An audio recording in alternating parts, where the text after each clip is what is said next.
हम लोग जानेंगे धर्म क्या है। अगर आध्यात्मिक दृष्टिकोण से देखा जाए तो मालूम पड़ेगा कि धर्म और सत्य पर्यायवाची शब्द है। चुनाचे ज्ञानियों ने सदा धर्म और सत्य को एक ही माना है, केवल कहने का जरा भेद है। इनके कथन के अनुसार धर्म का अर्थ है जीवन का मूल आधार, जिससे जीवन धारण किया गया, जिस पर जीवन टिका है, जो जीवन की आधारशिला है। अब जिस तरह सत्य या फिर परमात्मा अनाम है, जिस तरह प्रेम का कोई नाम नहीं होता है। प्रेम ना हिंदू होता है, ना मुसलमान, ना ईसाई और ना ही सिख। इसी प्रकार धर्म परंपरा रहित है।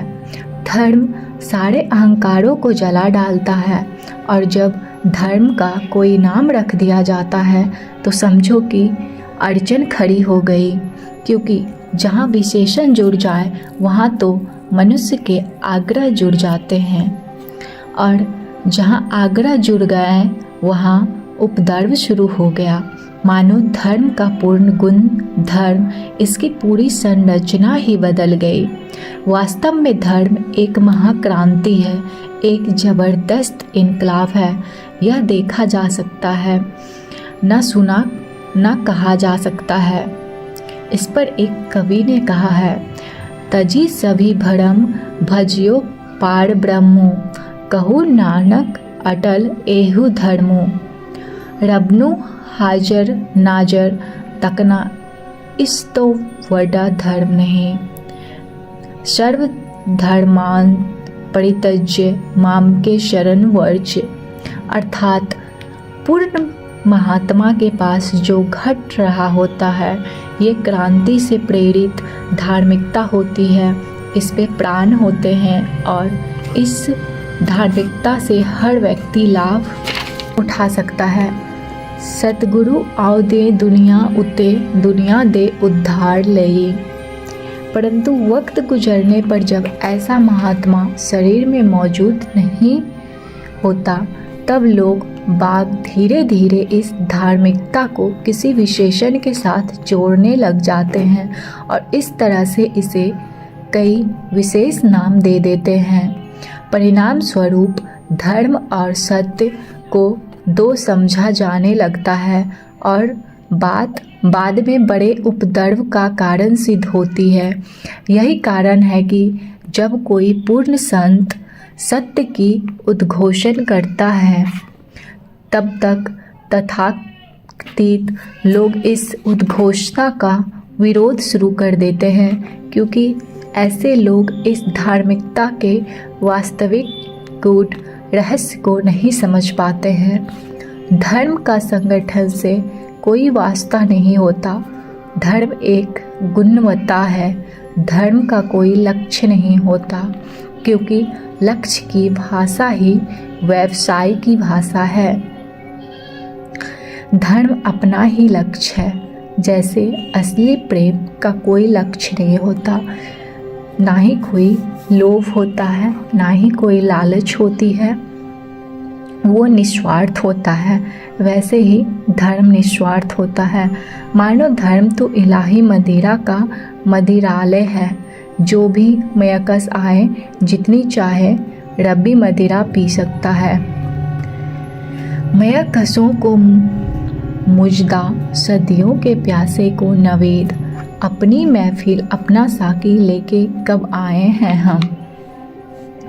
धर्म है मन के पार जाने का मार्ग, क्योंकि मन उनके हिस्सों में विभाजित है, और जब मनुष्य इस मन के पार जाता है तो चैतन्य को जानने वाला बन जाता है, जो अद्वैत है, और इस अविभाज्य चेतना को जानना ही धर्म है। स्वधर्म महेश श्रेष्ठ, धर्म हर को नाम जप निर्मल कर्म। संतों का यह भी कथन है कि वास्तविक धर्म तो हर मनुष्य का स्वभाव ही होता है। यह सभी की आंतरिक प्यास है। केवल मनुष्य को पूर्ण सद्गुरु की कृपा द्वारा अपने प्रति जागने की और शून्य तक पहुँचने की कला सीखने की जरूरत है, क्योंकि धर्म की परिभाषा में अपने प्रति सोया हुआ अमनु है और अपने प्रति असोया हुआ धर्म वाला है, मुनि है। सच पूछो तो ये संपूर्ण अस्तित्व भागवत से पूर्ण है। अगर मनुष्य धार्मिकता से ओतप्रोत हो तो सारा अस्तित्व तत्क्षण भागवता से आवृत हो जाता है। महात्माओं की दृष्टि में यही श्रेष्ठ धर्म है।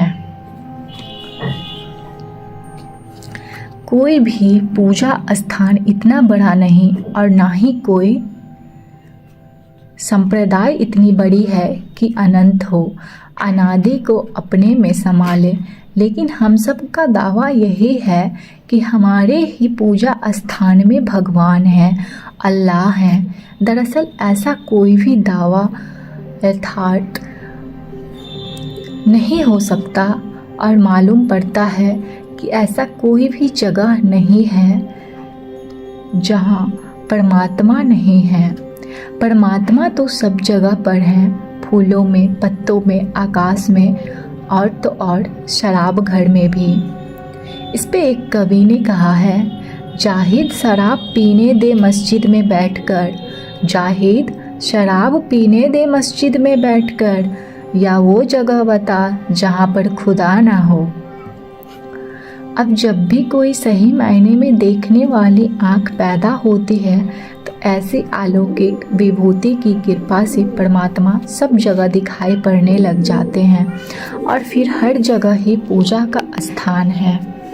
क्योंकि असल धार्मिक आदमी वो है जो जहाँ होता है वो जगह पूजने योग्य होती है।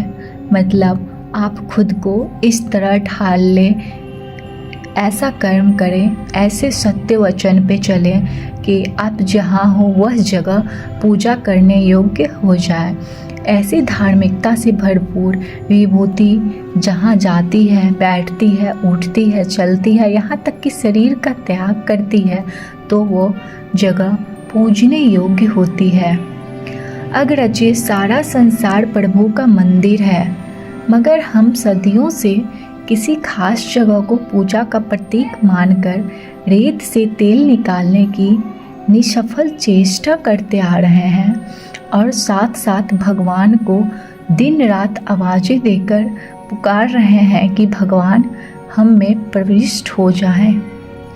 यह तो ऐसी ही बात है कि सागर बूंद में आ जाए। मनुष्य का भगवान में प्रविष्ट होने का एक ही रास्ता है कि यह पूर्ण सद्गुरु के द्वारा ईश्वर को तत्व से जान ले। मानो मनुष्य रूपी बूंद भगवान रूपी सागर में गिरकर सागर का ही रूप बन जाए। कहे अवतार बूंद मिल सागर, सागर ही आँखबंदी है। मुर्तबाए कुल को हासिल करे है आखिर, एक कतरा ना देखा तो दरिया ना हुआ होगा। साथ संगत जी, मन लालची होता है, आपको इसको एकत्रित करके भक्ति में लगाना है ताकि आप सही मार्ग पर चल सके। इस पे कबीर जी ने एक दोहा लिखा है, कबीर ये मन लालची समझे नहीं गवार, कबीर ये मन लालची समझे नहीं गवार, भजन करन को आलसी खाने को होशियार।